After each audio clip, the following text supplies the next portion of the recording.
When I received the news of my HIV diagnosis, I worked in the hospital at the time, and I was like, what the fuck? Like, I have a bachelor's degree in biology.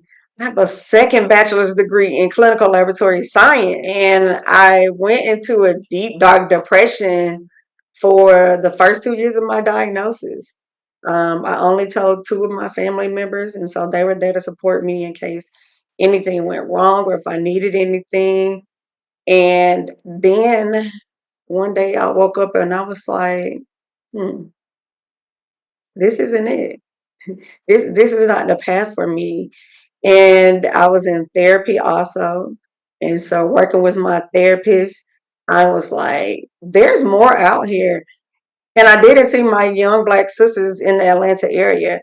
And I knew I was not the only young woman under 30 diagnosed with HIV living in Atlanta. You need to get tested. All right.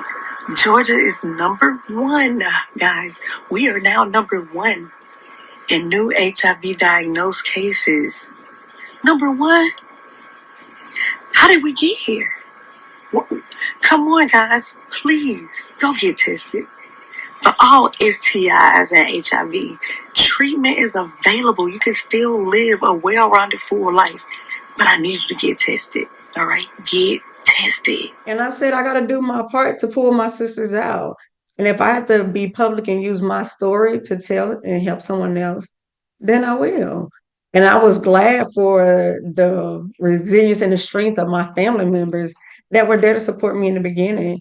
My cousin was on YouTube and social media finding things about people who were diagnosed and how they disclosed their diagnosis. And so she was sending them to me. Her and my sister checked on me every day. They would, how did your doctor's appointment go today? And it was at one point that I said, I need to get in therapy because I can't keep putting this on them. They have their own lives and their own issues. And I got in therapy. And I told them after my therapy session, I said, hey, I went to therapy today. And they were like, why? And I said, I felt like I was putting too much on you all. And I didn't want to burden you down when you already have your own life and issues and things going on. And my sister said, no, that's what we're here for. If you need us, we're here for you. You're there for us. That's what family is. And once again, back then I was just crying for anything. So it was another crying session. And I just really appreciate the love and support. I am a grandmother's raised child.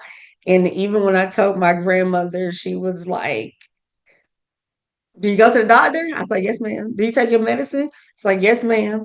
She was like, oh, okay, you're making me late. I got to get ready for this program for church. And so I do appreciate the strong women who were there to support me and uplift me and even checking to see, hey, how are you doing today? Do you need anything? Even when they see commercials about new HIV medication, hey, have you seen this? Have you heard of this? Yes, guys. I am a public advocate now. And then in 2021, I left my medical job. I gave it up. And I went to work in the nonprofit sector because I decided that people needed me. And if I could be there to help them, I wanted to be there to help them. I tell young women now, put you first. You first. If it doesn't feel right, if you're having second thoughts, if it seems shaky, if you're looking and like, he's lying, I don't trust him, go with it. All right, listen to yourself and put you first.